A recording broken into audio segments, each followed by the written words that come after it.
All right, guys, I just got another blower, a snow blower. Yeah, this one cost me only 25 bucks. It works, it turns over. The augers work great. The only thing is that the drive system doesn't work. The drives the wheels, obviously. My wife keeps telling me stop buying stuff, but I see it as a hobby. I want to fix them, either give them away or resell them. This one's a Craftsman with a Tecumseh engine. Now, the serial number is what is it? Look at that, the model number starts with a 536. That tells me all 536s are really made by Murray, the chassis. The engine is obviously a Tecumseh, but it has a Craftsman name. That's the American way. 3 companies got together to build this. Here's a piece of equipment that I bought about a month and a half ago. It doesn't start. The owner did tell me that it started the day before he sold it to me, and I believe him. However, now it doesn't want to start for me. And it has a lot of issues. It was built in 2004, and it's been with his family ever since, till the day I bought it. The drive system, the starter, and God knows what else doesn't work on this thing, but we're gonna figure it out, and we're gonna fix it on this video.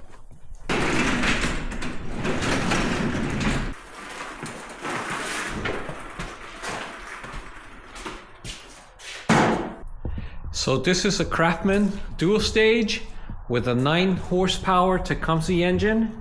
It has an electric starter, which doesn't work. And here's the belt cover, and this is probably a shear pin, shear bolt. The augers do have shear pins or shear bolts. But one thing I noticed was this wheel tire combination is coming out. You see how far it is from the snowblower? There's a missing pin. There should be a pin here. Yeah, I just noticed that. This one too. It has a missing pin. Good things that the wheels didn't fall off. Before I go any further, I need to secure these tires.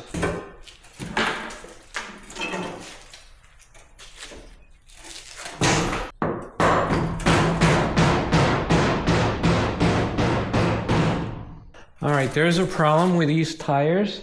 You see this shaft that goes from here all the way to this side? Well, it needs to come out this way a little bit more to put the pin in. And I was banging it with this rubber mallet.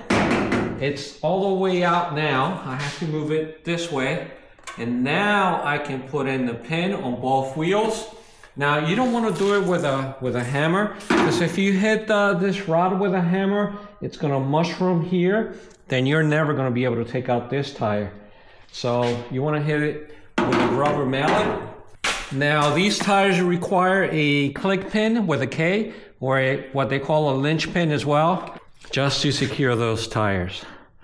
There we go, right there.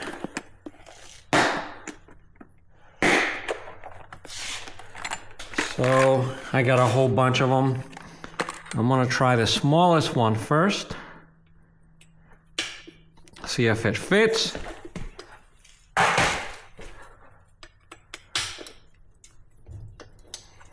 And it doesn't. It's a little bit too big. I need something thinner.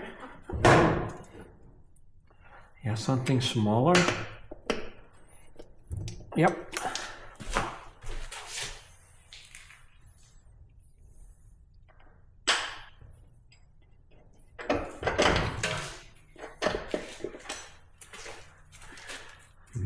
Maybe not. Yeah, this one doesn't fit here, but check this out, guys.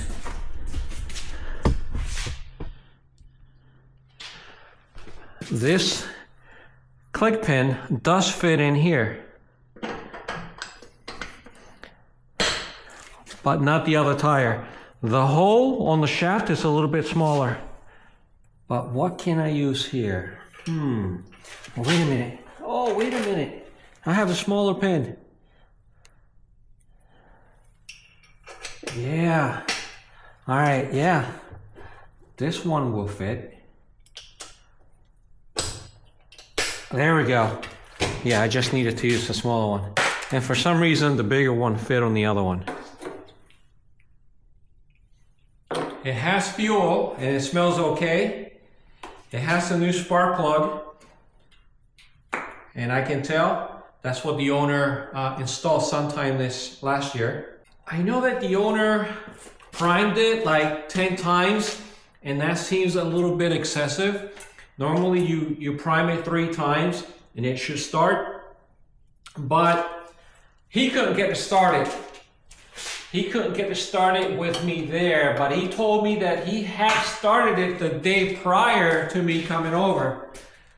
And he did mention that the starter does not work, the electric starter. And I need an electric starter because I'm having problems with my shoulder and arms, but I'm gonna try it anyway. I'm gonna try with a full cord. However, one of my first jobs is to fix that starter. Fix it, replace it, what have you. But I primed it, keys on, chokes on. Let's try and see if it works for me.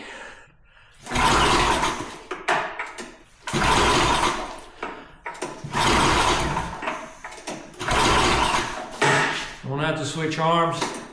Yeah, like I said, this one's painful right now. It's a problem I've been having for many, many years.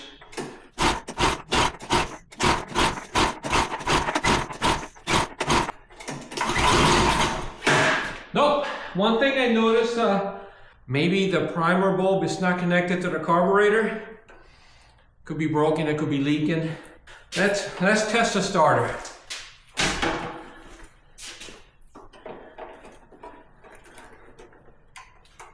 There we go. Nothing. Nothing at all. So, I know I'm gonna have to take out the carburetor, fix the drive system, fix the starter, and as I go along, fix anything else or replace whatever needs to be fixed or replaced. Obviously, I need to lubricate the wheels, the tires, the chains, all that stuff. So, what I'm gonna do is, before we go any further, is gonna try to fix the starter. Yeah, I'm gonna need to take out this gas tank. Let the fun begin. Okay, we know that the spark plug is new. And yeah, you can tell by just looking at it. But what I want to do is I want to take a look at the cylinder inside to see how it looks. And I'm going to use my endoscope for it. Yep, looks almost brand new.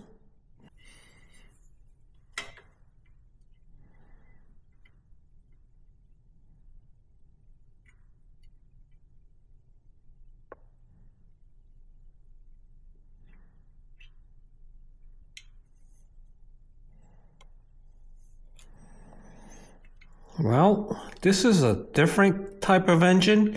All I see are the valves in there. Where's that piston?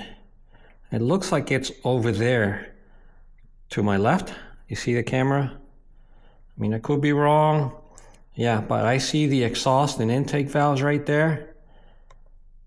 I expected the pistons to be right there, but I do not know anything about this particular engine.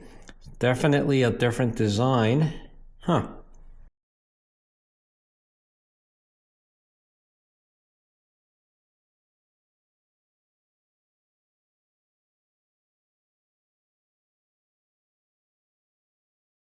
All right, the next thing we can do is test for spark. Are we getting spark? You should see it right there. We are. I do see a spark. All right, so I'm gonna take the gas line from underneath.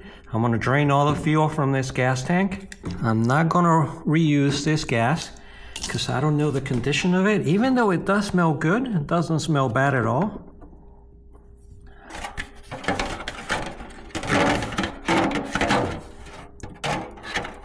Yep, and it does look good. I just removed the gas cap from above so I can drain faster. Yeah, and the gas does look clean. Disregard that to your left. That's some oil, previous oil that I had on this pan. But it does look clean. So I see 2 bolts on top, and they are 3/8.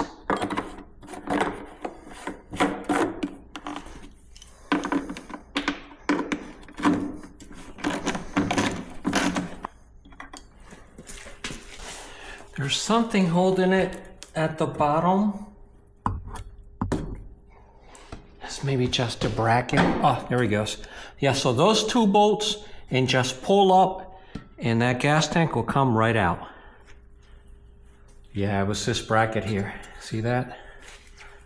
Here we have 2 Phillips head screws.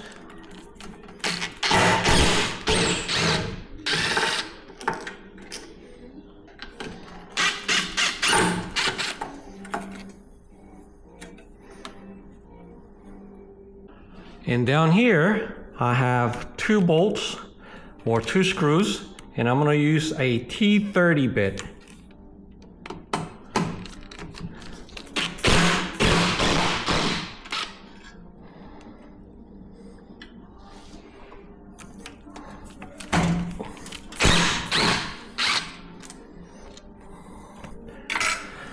I think that's it. Oh no, I have 2 more at the bottom.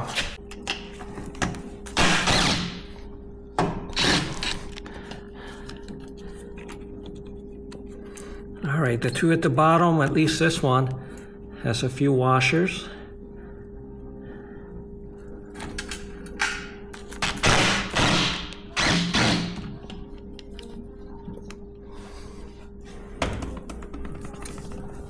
And it should pull right out. All right, so here's the starter. At least the Bendix seems to be working fine. Unlike my riding mower from the last video, this one's good. So it could be the switch, by the way. This switch may be bad. I do have a spare switch around here, and I believe that it may be it's about the same size. We're gonna take the switch out and we're gonna try it. Tecumseh, made in the USA. Yeah, that's what I like to see. All right guys, and this is just a tip. This is how I keep all my nuts and bolts and washers organized. I put them in a sandwich bag, and I'll write whatever it is on the bag itself. You know, I seal it, put it away for later. And I also use this way. So if you have just a couple of nuts or bolts, just tape them, use painter's tape, and tape it directly to the part. That way you don't lose them. And that's how I do it. All right guys, so this is the switch. This is a new switch I bought a while ago for a different machine, and I didn't need it. And it goes obviously inside and right about there. That little red bulb should go right on top of this. But obviously I need to open it up. There's no obvious way. I could pry it open with a screwdriver. There's a little separation line here all the way around. I don't know if that'll work. Let's see if I use a screwdriver.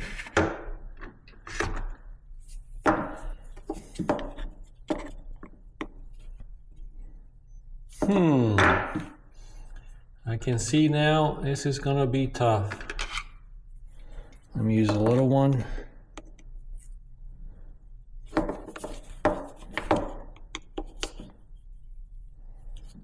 Yeah, I think these 2 parts are glued together. I don't want to break it, obviously. I want to see if that new switch will work. I'm gonna have to open it somehow, maybe with a Dremel.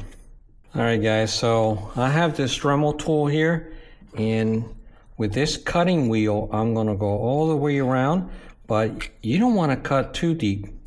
You wanna go not even a 1/4 inch below the surface.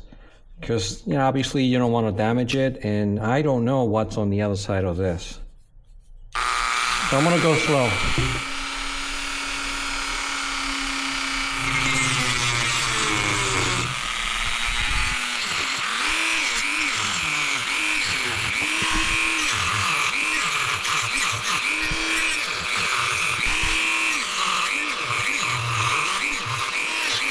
The wheel broke off, it overheated, and now I can pry it open with this flathead screwdriver. I went all the way around. Will it work? Oh yeah, look at that. Awesome. Yeah, I can always clean that off later.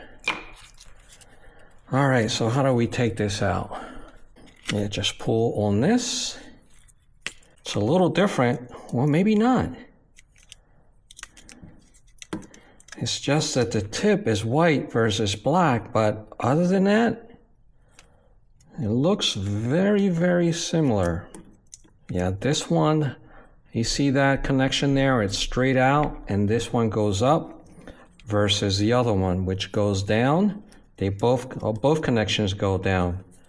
So I am going to assume that this is the proper orientation, obviously due to that little hole in there.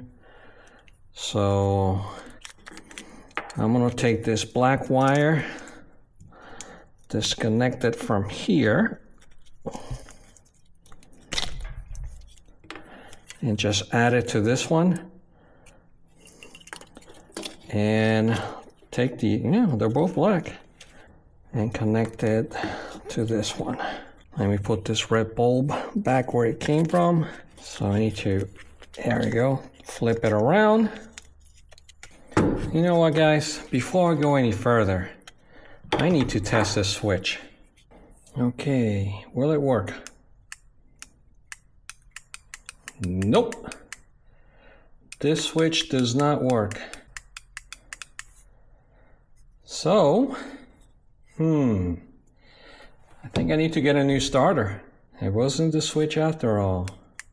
One thing, guys, I just flipped the connections from one side to the other to ensure that that wasn't the issue, and nope, it doesn't work either. Doesn't matter which way you connect them. The wires look good. Yeah, so there's definitely something wrong inside of this. And I don't know how to rebuild starters, so I'm gonna put this away and get another one. I found a manual for this snowblower, and I'm looking at the starter, and it says Tecumseh starter number 37,000. So what I'm gonna do is I'm gonna take a picture. I don't see any other numbers. I'm gonna go online and see if I can find a replacement for this. Shouldn't be too hard, I hope. All right, so now we're gonna take off the carburetor. Now, I went online and I searched for a Tecumseh starter 37,000 on Amazon, and a whole bunch of them popped up. I think it was $58. The new starter will be here tomorrow. I'm gonna install it and I should be able to turn over this engine. But today, I think I wanna take out the carburetor and clean it. So there's a couple of screws here. Oh, the other way.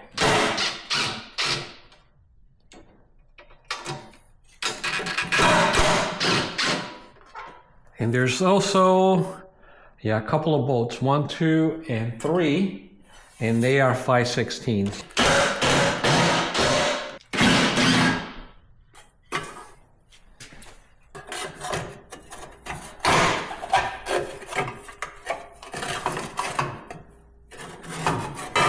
All right, there's a green wire back here.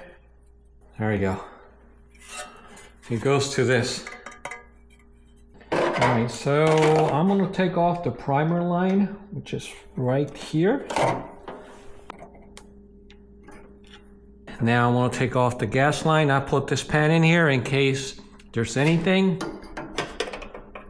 any gas whatsoever in that line. Oh boy. Broken. That's okay. I have a whole bunch of them. Clamp was definitely broken. It was loose. I barely touched it and it broke in half. Here's the other half. This line is very hard to get to. It's way back there. So I'm grabbing it with a pair of pliers and moving it back and forth and try to push it outwards at the same time. It's moving. All right, guys, I got the line out right back here. Now, in order to take this carburetor, instead of taking just the carburetor out from the manifold, I think it might be easier just to take out the entire manifold right there. And then I can separate, once I take the whole thing out, I can separate the manifold from the carburetor. And I have two T30 bolts back here.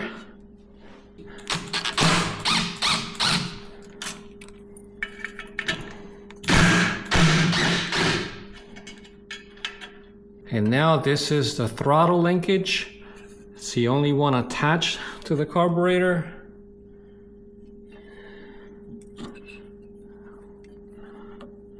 I gotta be careful with it. I don't want to break it.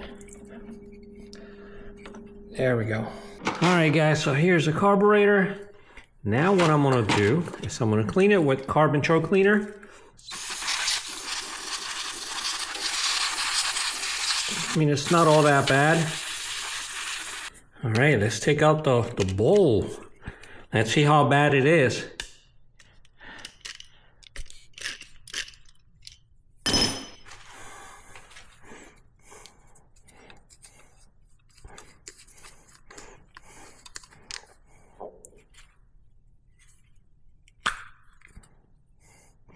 Oh, not bad at all. It looks clean inside. Yep, look at that. Nice and clean. Better than expected. However, around the edges here, there's a lot of crud or rust. I can clean that off. The gasket is here. I can probably reuse it unless I rebuild this carburetor. And if I rebuild it, I can get a new gasket. Don't know yet.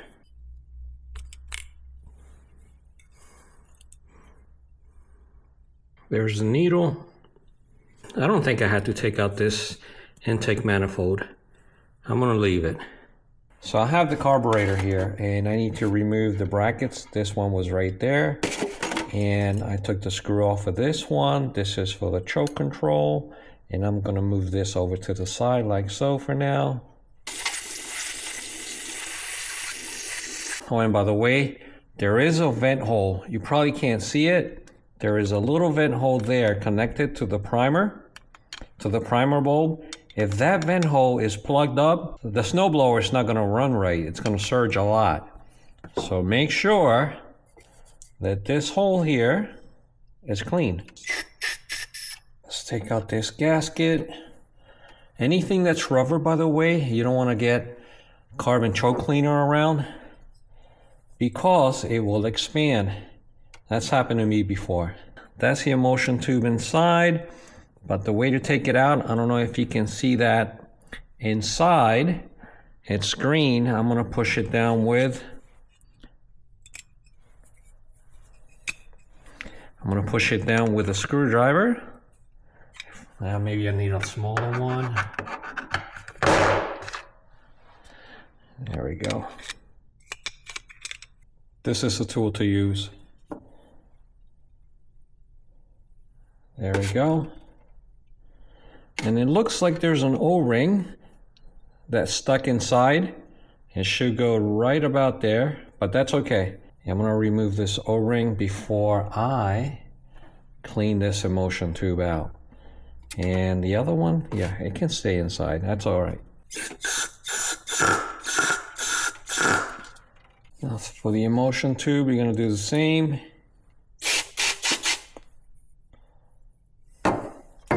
This one's plastic. There's some tiny hole right there on the side.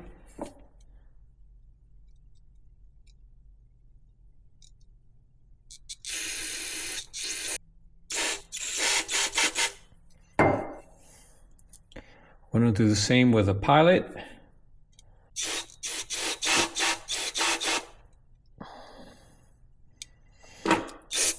Yep, the pilot jet.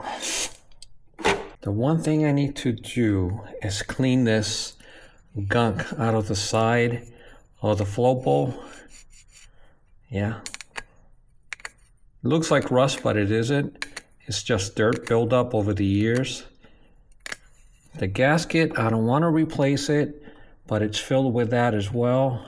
I'm gonna get some water and a brush and try to brush this away. Now I'm gonna remove the idle air restrictor screw, which is right here. It's got a little plastic cover right there. Let me put it here. I'm gonna take the cover off first and then remove the screw. Seems to be stuck in there. I'm gonna go ahead and remove the screw. Clean it up and put it back in.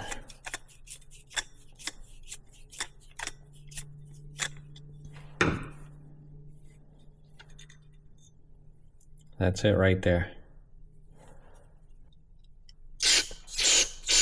You see all that gunk where the gasket goes?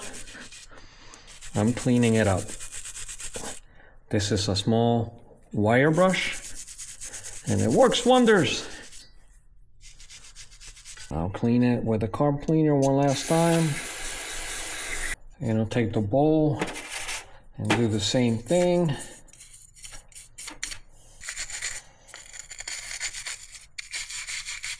You see how it's coming out? Alright guys, so I cleaned this gasket with warm soapy water. And we're gonna put it back. We're also gonna put this cap back on this screw right there. The idle air restrictor screw. We're gonna put this O-ring back here on the emulsion tube. We're gonna put it back in. This carburetor, judging from the gas that it had before, it was clean. There's not a whole lot of maintenance to do on it. Now put this bracket back in. Well, where's that rod? Here it is. Let's put the float back. You know what? You see that needle seat right there? It doesn't look all that healthy. It looks a little bit plugged up, not sure. If it doesn't run right, I'm gonna have to get a new needle seat for this in the future. Oh, it fell off again. Yep, I don't like these needles with these clips. Maybe I should go like this. Oh. It keeps falling. Yep, that needle seat isn't working properly. Alright guys, so that needle seat has deteriorated. Oh, it's all messed up inside. Yep, I'm gonna have to buy a car rebuild kit that comes with a needle seat. I have no choice. It should be here within a day or two. I saw them yesterday online. They're cheap, $8, $9, $10. But right now, I cannot go forward without replacing that seat. So the previous owner told me that the engine used to start, which now we know it doesn't. He told me that the auger worked, but the only thing that didn't work on this was the drive system. As we wait for the starter and the carburetor repair kit, we're gonna turn this over, open up the transmission cover, and see if we can find a problem. And this only has 4 bolts, 2 here and 2 here. And this is a 3/8 inch wrench.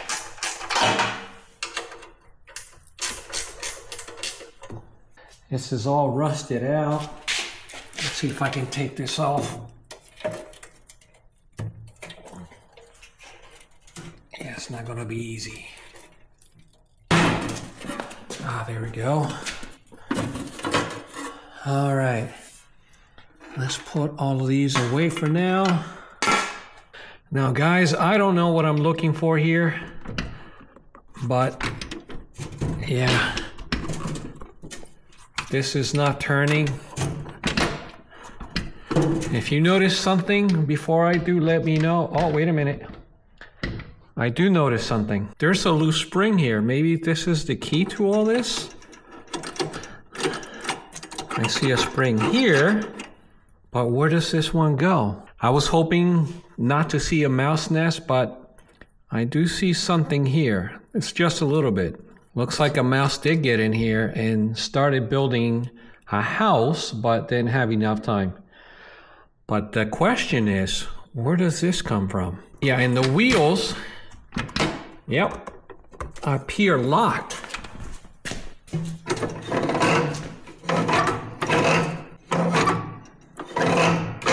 Oh, I know where it is. It's the exact same thing as this, but on this side. Oh, check it out. That's too simple. I'm sure it's got to be something else to this. All right, where does it go again? Right there. Yeah, but this spring, it's a bit loose. Not tight at all. All right, check it out.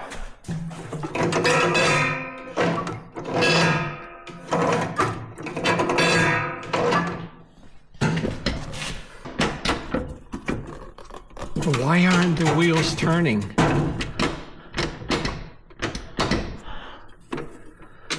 The friction disc seems to be okay.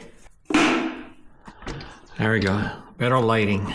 What am I missing here? Is there anything else broken? The chains are okay. Got two chains. Could it be the sprockets? One of them, if not both, appear to be frozen. All right, guys, so I found the problem. Yesterday, or a couple of days ago, when I was hitting the shaft from this side, from this wheel, I was trying to move it over to the left, or the chain came off the sprocket. See, up here, it's on the sprocket, this big one, but down here, it's not, it's off. It's off right there, so it's kind of stuck. So I'm gonna have to unstick it. And how am I gonna do that? Yeah, maybe bang it with a hammer. Light taps, maybe.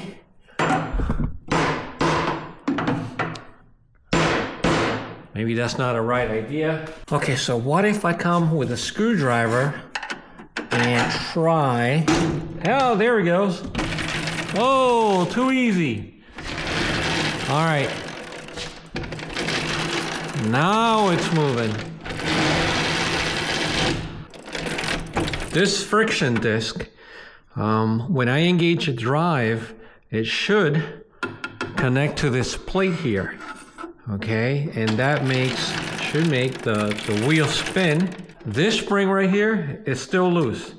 I need a new spring. There's a third spring down here, but if I'm gonna get these two, I might as well get that one too. If I can even find those parts now.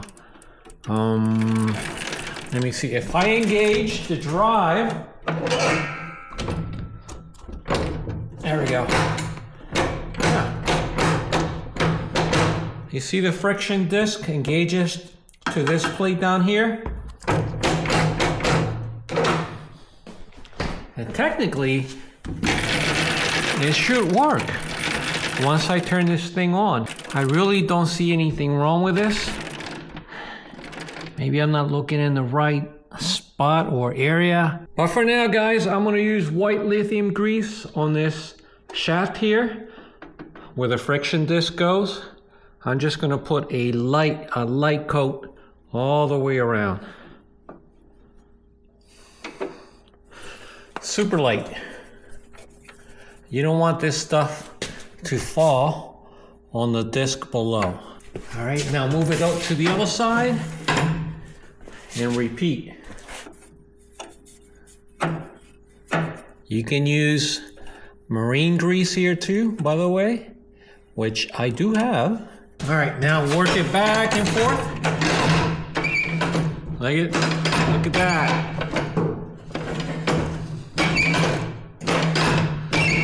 It's a thing of beauty. You can also use lithium grease on the chains themselves, but I do have a spray that I'm gonna use on these. This is what you do. If you have the lithium grease, guys, just put a dab, spread it all over the chain like this. But I have a spray that's gonna penetrate all the little nooks and crannies of every piece of link here. You can use one of two things, guys. You can use chain lube or even the red and tacky spray grease, whichever one you prefer. They'll both work, but I'm gonna use the chain lube today. I'm gonna put a piece of paper here or a towel because I don't want any of this on the disc below. Oh, this comes out fast. Look at that. All right, just move it around a little bit. Move the chain. Yeah. It really penetrates.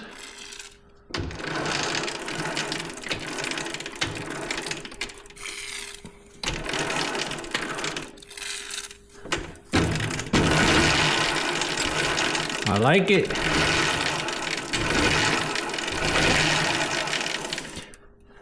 Now for the other chain, I want to try that red and tacky grease on this one because I've never used this one before, but I'm curious. How does this one spray? Yeah, the same consistency as the chain lube. It's very thin. What do you think, guys? The chains have two different types of lube and they are definitely working nice and smooth now. I can feel it. Oh yeah. Don't pour a whole lot of that in there anyway. You want to make sure that none of that falls onto this disc. And if it does, you can just wipe it off. Now the red and tacky is slightly thicker than the chain lube on this side. All right guys, so I think my problem is these two springs. Yeah, because when I engage the drive system, this lever moves up and this plate is supposed to go up and make contact with the friction disc. And that will provide the power for your gears or for your wheels to move. But look at these springs. They're loose, they're old, probably never been changed. And I think it's probably as simple as this. Just a spring or two springs in this case that just doesn't have enough power, or they're not strong enough to lift this blade up like so. Because the friction wheel, it looks good. Yeah, that rubber is in good shape, but I need a way to move it up. So let's see if I can find a couple of springs. And one more thing about this shaft that connects both wheels. Look, if I move it left or right, there's a lot of play in there. And that can make the chain come out again sometime in the future. Why is it moving back and forth? Don't know. But there's a lot of free space here. I'm wondering if there was some kind of, I don't know, spacer or something here that's missing now. I gotta go online and take a look at the instruction manual or a diagram on this snowblower. It is possible that I'm missing a spacer. Now this one has no play here, but if I push everything over towards the left, it opens up. And when it opens up, this chain or this sprocket moves slightly to the left and it's not aligned. You see that, guys? It's off to the left. Now if I push everything to the right, that is the way it should be. So I'm guessing I'm missing a spacer from this side, the right side. Listen guys, I am not a small engine repairman. I don't know very much about snowblowers, but we're trying to figure this out together. And we will. And we'll replace any parts that need to be replaced to make this work like new again. So what do you think, guys? I think I'm missing a spacer, more than likely. And I need to go out online and see if I can find a spacer and the 2 springs. But now I need to add wood to my wood boiler. So I have this old box that I want to put in there.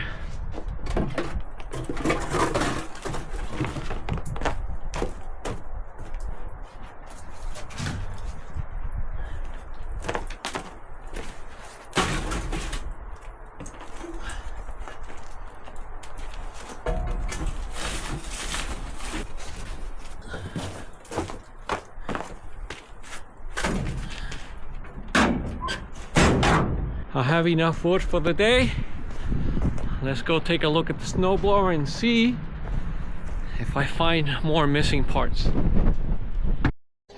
All right, now let's take a look at the condition of the belts. There were 2 bolts, one here and one on the other side.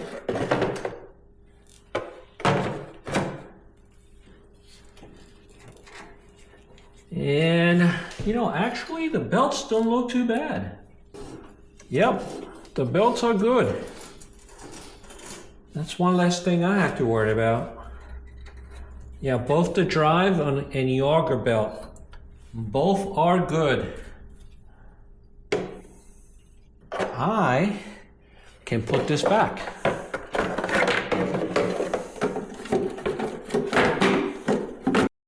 All right, guys, so the starter came in last night. That was quick.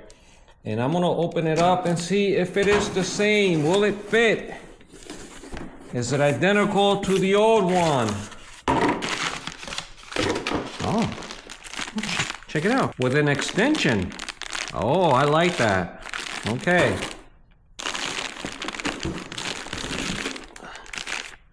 All right, let me put this aside.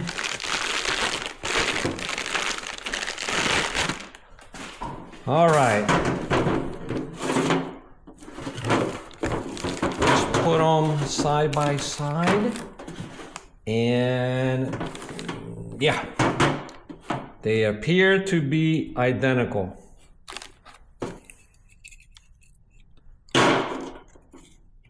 Yeah. You know what? Let's test it right here. I like that it comes with its own dedicated extension. All right, let's see. Oh yeah, it works.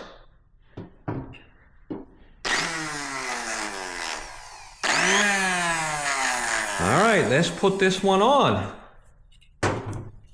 Okay, so we're gonna put the starter on and then we're gonna put the gas tank on. Okay, so how does this go? All right, like that. Oh, and by the way, it came with its own hardware, so I don't have to use the old one. I assume that the threads are the same. If they're not, then I will be forced to use some of the old hardware. But let's go ahead and test it just to make sure. Yep, this one's okay. And this one at the bottom. Yep, same size. Okay. Oh, and by the way, I have no idea what this cable is. It was just dangling there. If anyone knows what this is, put it in the comments below.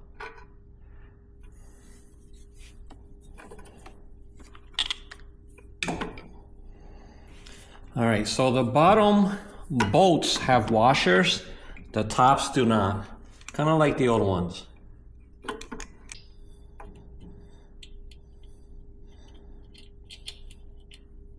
Okay, so everything's screwed in at the bottom. Now I need to install this. There we go. The switch.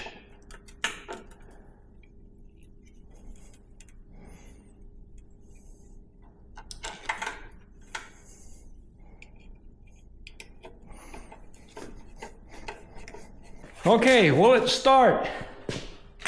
Well, no, I don't have any fuel connected, no carburetor, but I want to test it. Oh yeah, it works. All right. And this fuel tank is only 2 bolts here and there, and it goes on top of this bracket, or yeah, that little recessed area goes on top of that bracket.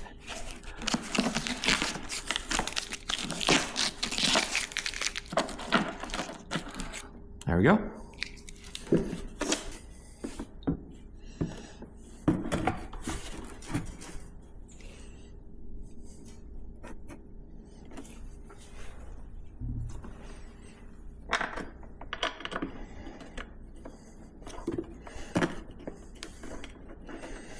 Good thing about this gas tank is that it's plastic and it cannot rust.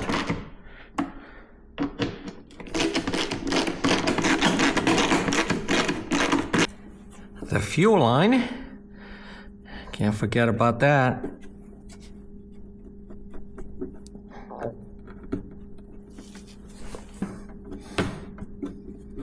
Just pull it, make sure it's nice and tight, and once I fill this up with gas, I am definitely gonna check for leaks. All right guys, so this is a pan that goes on the underbelly that covers the transmission underneath the snowblower. Look how rusty it is. So what I'm gonna do is I'm gonna sand it with that and this, then I'm gonna prime it, and then I'm gonna reinstall it. So this is the before, and you're gonna see the after in a few seconds. And always remember to wear some kind of mask because you don't wanna breathe that in. So I'm gonna take it outside where it's better, and I'm gonna do it out there. Except for the painting part. The painting part I need to do inside. The temperature has to be 50 or above in order for that paint to stick, and this garage is heated. All right, so it's been primed, looks nice. Now I'm gonna paint it black.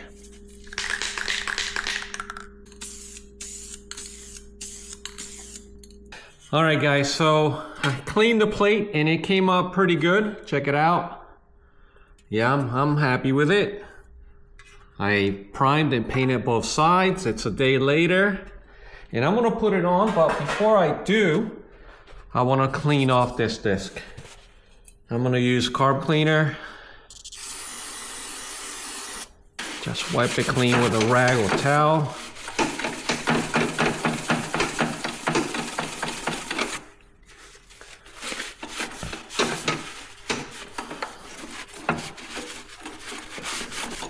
Now what I'm gonna do is I'm gonna move the friction wheel over to the other side.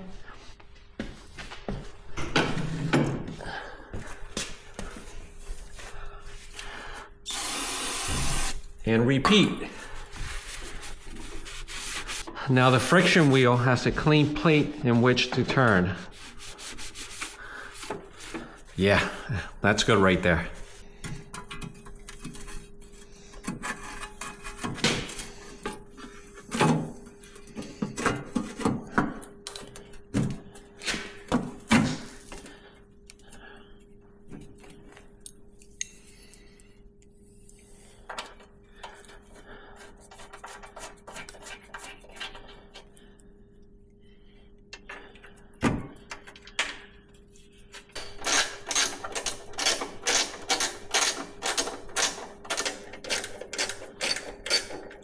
Okay, so the repair kit for the carburetor came in, and this is a Tecumseh Power Genuine OEM. This is exactly what I need. So I'm gonna take all these loose parts and replace them with the new ones. So this gasket is gone. The needle and this little shaft, they are in here as well on this kit. Yeah, I don't see the needle. Should be in there. Let's see. Oh, there it is. There's a needle. And there's what I call the little holder, that little pin. It's in there as well. And the seat. The most important part is that seat. Well, let me open it up.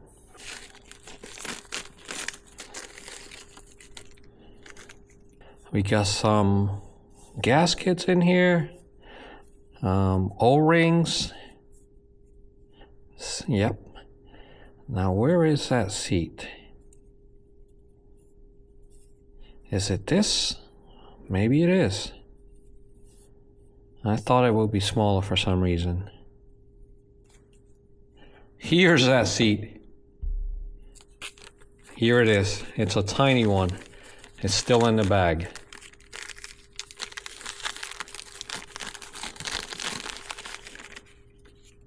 Yeah, I'm pretty sure that's it. Right there.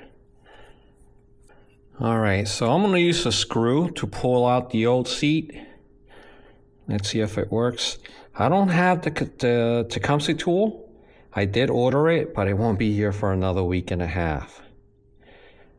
However, that tool is good for many things, not just to take out the seats. And we pull it up. I think I have it. Maybe not.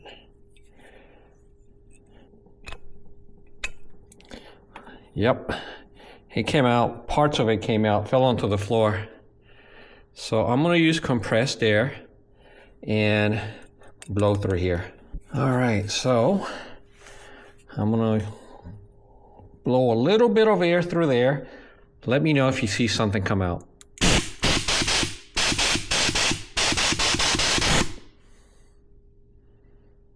No, it looks clean. You probably can't tell, the camera is not too good, but it looks clean inside. Okay, to put the seat in, I'm gonna add 1 drop of oil in there. There we go. It's a 3-in-1 oil. And I'm gonna use a drill bit to push it down. This is an 11/64 of an inch. So be gentle with this. Make sure that it doesn't go sideways. So I need to straighten it out. There we go. And then gently with this, I'm gonna, press it down and twist at the same time.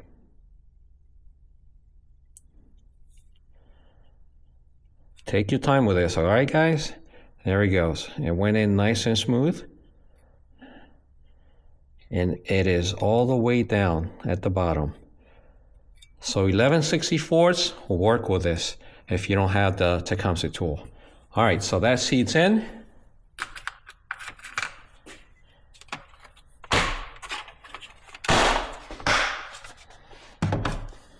Well, we know that that little bar and the needle and that needle holder, they need to be replaced.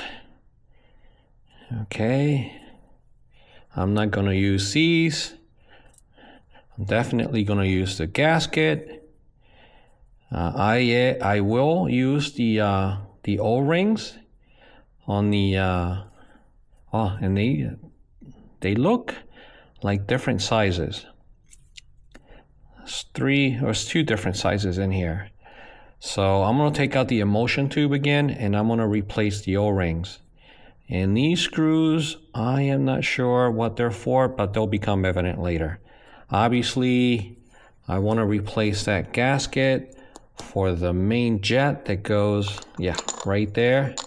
So the old gasket is stuck behind the screw. There was easy.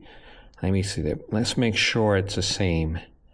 And it does appear to be the same. So I'm going to go ahead and put it in its place. Yeah, it's a little bit, maybe a tad bigger than the old one. That's about the same. So I'm going to go ahead and put it there. Just so I don't forget, I'm going to put this aside. Okay. All right, let me take out the emulsion tube out again. All right, guys, so here's the emulsion tube. But one of the O-rings, the one that goes above, stayed inside. So what I did is I took that same screw, I went in there and fished it out. There it is, right there. Yeah, make sure that you take both O-rings out if you're doing it the exact same way I am. All right, so this is a larger O-ring, I think. Yeah, right there. These 2 are the 2 that I need. So I'm gonna take these 2, put them away, put this O-ring here at the bottom of the emulsion tube, and then the other one right on top. Okay, perfect. That way they don't leak. Just go ahead and put it in.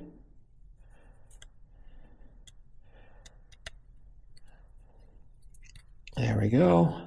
I'm gonna press it in a little bit, but you don't have to go all the way, because once you put the jet in, it'll push it as far as it needs to, okay? So we are golden right there now. All right, so let's work on the needle now. The old one looks good, by the way, but if I have a new one, I'm always gonna replace it.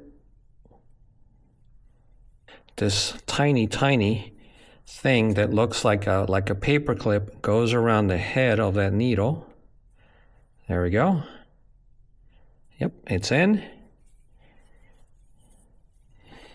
And then we've done this once before, so now we're gonna insert it into the float.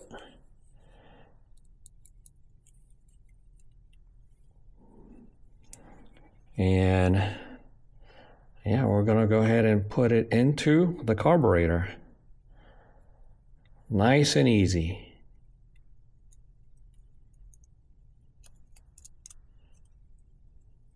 But just FYI, guys, the float, it's a little bit too low. So the float should be right about there. It should be level, and it isn't. But there is an adjustment you can do on these floats. So I'm gonna take it back out. All right, the needle fell off like it did last time. You see this metal tab? Just bring it up just a little bit. Just pull it up with your fingernails, and then try it again. Okay, so if you wanted your float to go down, then you push it down. If you want your float to go slightly up to be level with the body of the carburetor, then push it up like I did. Okay, let's try this again. There we go, guys. The float did move up slightly. That's open, that's closed. That's open, that's closed. I'm gonna move it up. I'm gonna take it off again and adjust it just a tiny bit so it's level with the body of the carburetor. Just a tiny bit. These are very fragile parts, guys.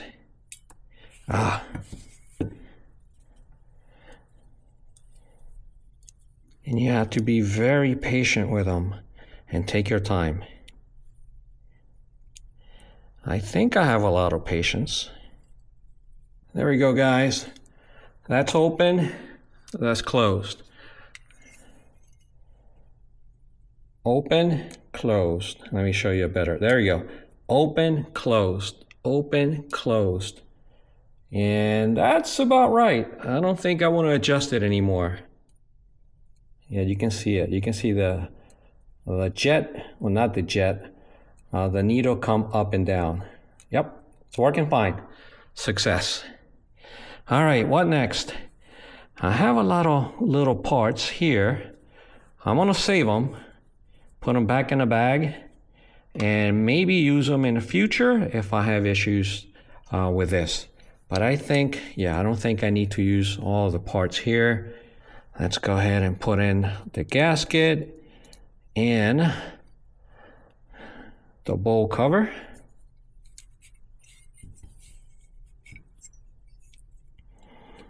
I feel better using all these new gaskets, yeah. There we go. I'm gonna go ahead and put the jet in and screw it in.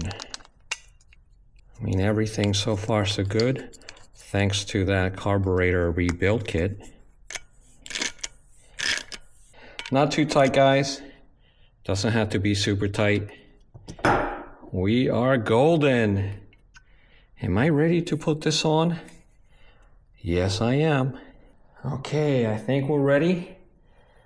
All right, so this throttle wire has to go right there. Work it slowly. There we go. Yep, it works. Works fine. Now, next I need to connect the fuel line. I need to get a tool for this. It's a little tight back there. I'll just wiggle it back and forth until it goes in. I want it to go all the way in. Yeah, just work it. Take your time with this.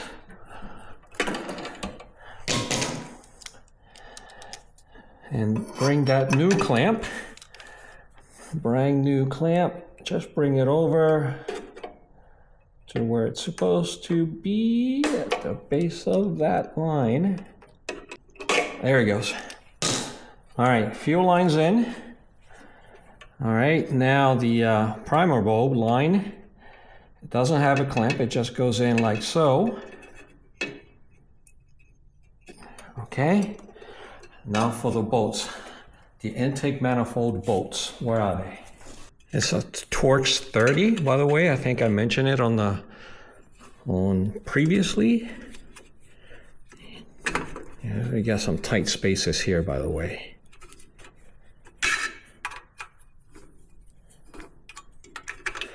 So make sure you start them by hand, and once they go in a little bit, you can use your tool. In my case, I'm going to use my driver.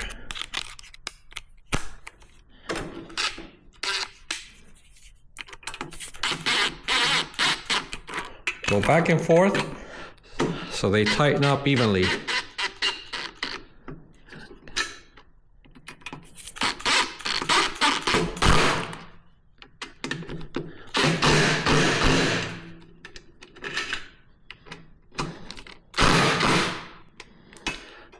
There we go.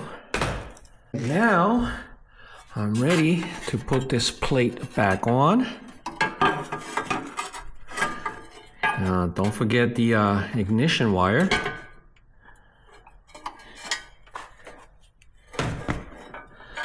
That ignition wire will go in there. That's better, I can see now. All right, so how does this go? There's a tiny hole in there.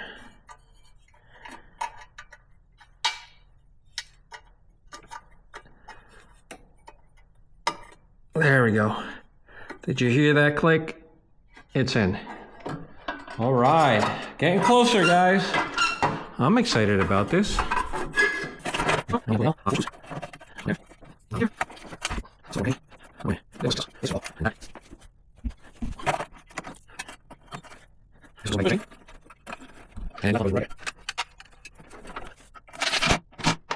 This is the last piece, well, last couple of pieces. That's choke, that's run. Let's put it on choke. Let's insert the key. Well guys, all I think I need now is gas. So I use premium fuel, non-ethanol 91 premium, which is readily available up here where I live in upstate New York.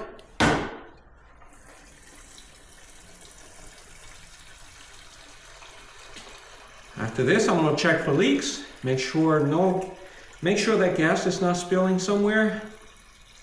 There shouldn't be, but you never know. No leaks here. Nothing under the carburetor. Yeah, we're golden. We're about to turn this on. Will it work?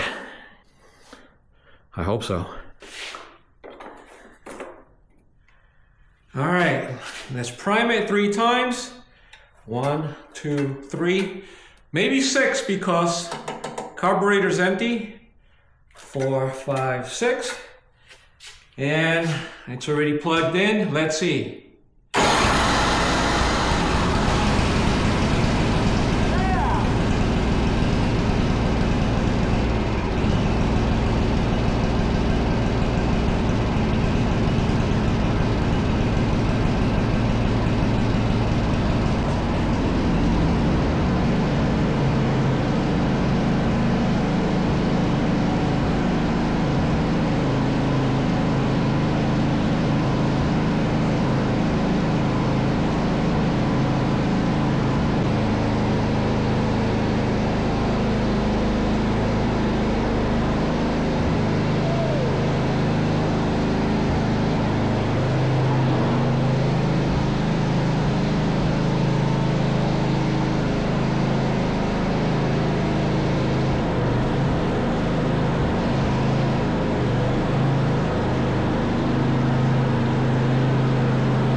What do you think, guys? It works. It doesn't throw the snow too far. This is a good candidate for an impeller kit, which I have. I've had an impeller kit for a year, and this one, yeah, in a future video, I'm definitely going to install it. I mean, this is an older snowblower. It was built in 2004. It's 21 years old. But it can definitely blow the snow, but I want to see it, you know, 15, 20 feet away. And this was what, maybe 5, 6 feet at the most. But it's a good snowblower. I just had to tune it up a little bit, make it work a little bit better.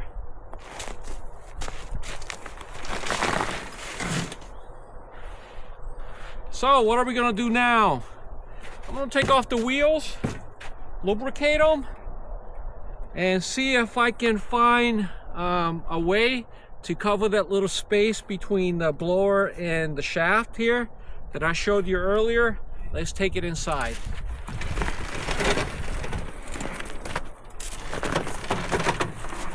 Oh, one thing I haven't done yet. I need to try and turn it on by hand. All right, let's go back to start. Will it work? I hope so.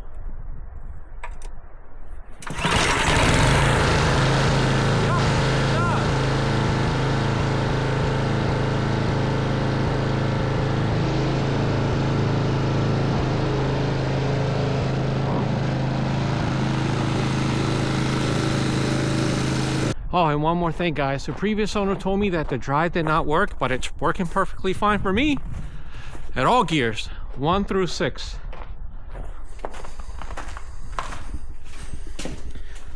Maybe I did something, I don't know. Was it that little spring that I took out earlier? Maybe cleaning out the friction disc? Maybe that did it, who knows, but it looks like I don't have a whole lot more to do on this other than the impeller kit. Where is it? I know it's somewhere. It's here somewhere. All right, guys, this is the impeller kit. I bought it last year from my area snowblower, but that snowblower is perfectly fine. It does throw the snow quite far, unlike this one. But I can understand why this one doesn't. It's 21 years old. And yeah, it's not a new blower. So by this will definitely help it throw the snow 30, 40 feet, I'm hoping anyway.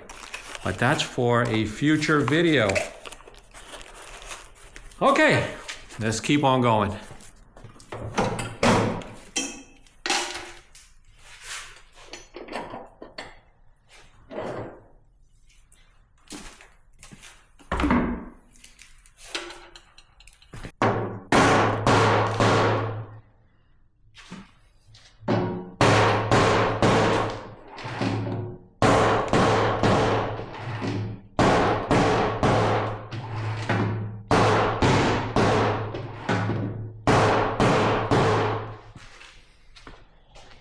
Okay, so this has been mushroomed out a little bit. I can feel it.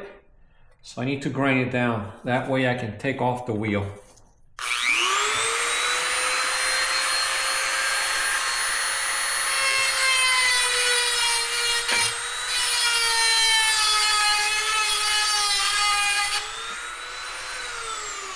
By the way, this can happen when someone hits it with a hammer real hard. But it's easy to fix.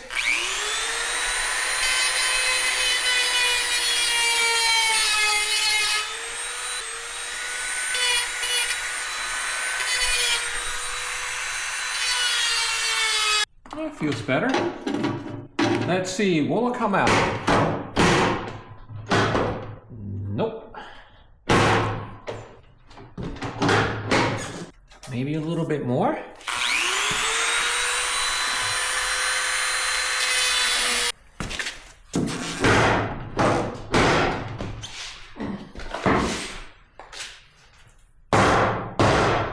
I've been hammering away at this, and inside I just pulled out a little bits of plastic.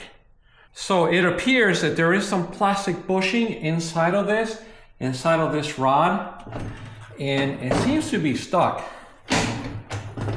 That plastic bushing, which is all obviously torn apart, won't let this wheel come off. But for now, I'm gonna leave it as is. I mean, it's spinning the way it should be. Everything's working fine. I'll find another solution for that in the future. I did look online for bushings, the plastic bushings that go in there, this wheel and the other wheel, but I can't find them because they don't make them anymore. You probably, yeah, you're not gonna be able to see it, but I can feel it. It's right there at the tip of my finger. And it goes, yeah, it goes all the way back there too. So yeah, I'm not gonna mess with it unless I find those bushings in the future. Then I'll try and take them out and replace it. But for now, I'm gonna leave as is. Put the pins back in. What I want to do is I want to lubricate all of these points.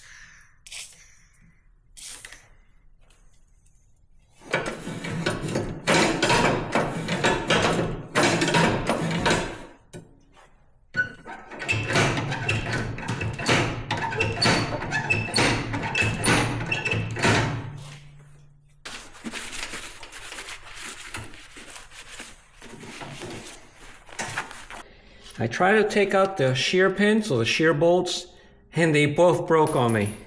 I added WD-40 before taking them out, but they were just too rusted, too weak. But it's not a problem because I have 8 more. A couple of days ago, I ordered an additional 8 shear pins and bolts. I do have one here, but I need 2 obviously. So what I'm gonna do is I'm gonna grease them now. And by looking at it, they are bone dry. There's nothing, no grease in there whatsoever.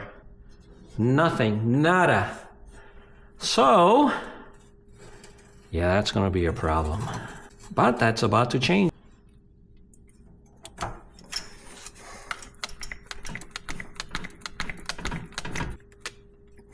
Oh yeah, I can see the grease going in.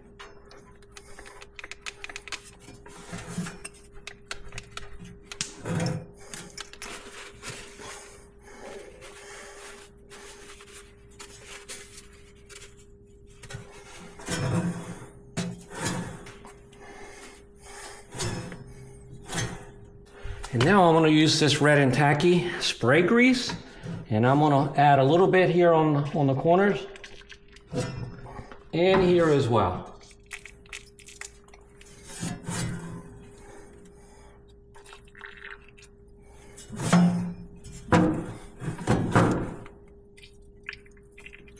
All right guys, now I need to drain the gear oil. Or actually I take that back. There is no way to drain it. There is no drain bolt. However, we can add. And I'm using a 14 millimeter to loosen it up.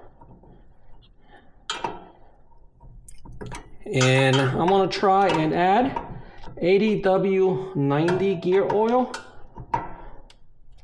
There you go, 80W90. That's gonna be uncomfortable. Huh. That's going to be super uncomfortable. How do I do this? Need to go down and sideways. Yes, there is no way I can get this lube in there. At least not from this bottle. Obviously the hole's on the side. If it was on top, it would be a lot easier. However, I can use this. I'm going to suck a little bit of oil from here and use this to insert it in there. Will it work? Yeah, we'll see. We're about to find out. Yeah, this hose is not that big either, but we'll see what happens.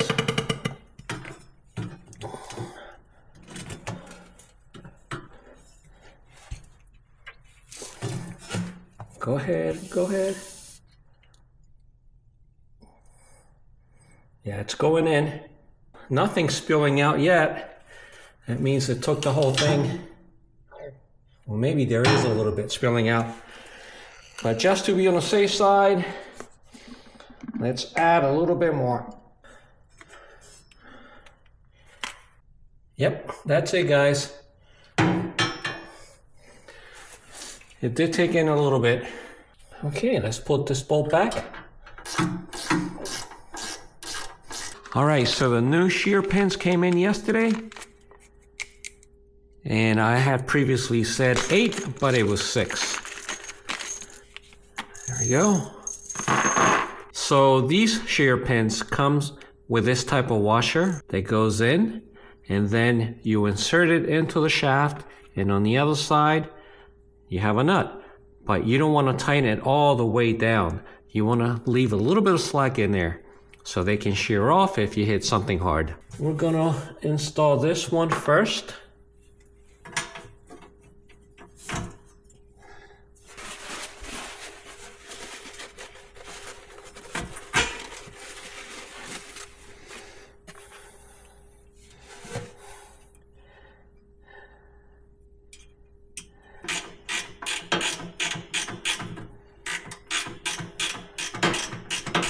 There we go, guys. I left a little bit of slack in there. You see that? Maybe 1/8 of an inch or so. Not a whole lot, but enough for the shear pin to break if it hits something hard like a rock or, who knows, piece of wood. All right, I'm gonna do the same to the other side. Okay, augers are on. And what I'm gonna do with the new bolts or pins, I'm gonna put it in the box that came with the snowblower. And I mean this box right here. It's just best to keep them all on the blower itself. You never know. So make sure to close this box nice and tight. It's been a few days, and now what I'm gonna do is I'm gonna start it, take it back outside to remove some snow.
So the snowblower is working really well. That engine is working flawlessly. The starter as well. And I like the way that it idles. No surging whatsoever. Yeah, even though it's a 21-year-old snowblower, yeah, that engine's definitely in great shape. And call me crazy, but it felt like this time, this snowblower was able to blow the snow farther than the first time we did it. I'm happy with that. Okay, so what was the total cost in parts and snowblower? Well, I have a list here, and I only bought 3 things. The shear pin bolts and nuts were $10.49. The carburetor repair kit was $17.39, and the starter, that was $57.99. And the purchase price, as you already know, it was $25. So the total comes to $110.87. Not bad for a snowblower that I know I could keep running for the next 5, 10, 15 years. Easy. Was it a good purchase? Right now, I think it is. I still have a couple of things to do, like take care of the wheels, but the wheels are working perfectly fine now. The drive is working, all 6 speeds. The 2 speeds in reverse are working as well. So yeah, I got lucky there. All right, guys, with that, you have a good morning, afternoon, or night, wherever you are. We'll see you mañana. Bye.